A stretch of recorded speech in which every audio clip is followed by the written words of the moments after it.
Huwag kang mag-expect na maging successful ka nang walang paghihirap.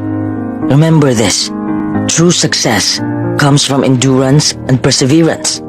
Kung madali lang maging successful sa buhay, edi sana'y successful na tayong lahat, di ba?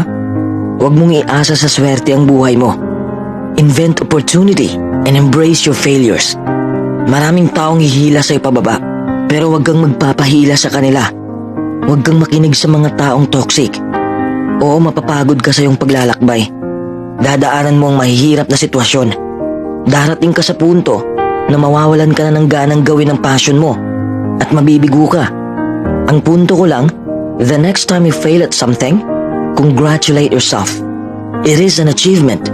You're one step closer to actual success. Marami kang matutunan sa kabiguan mo.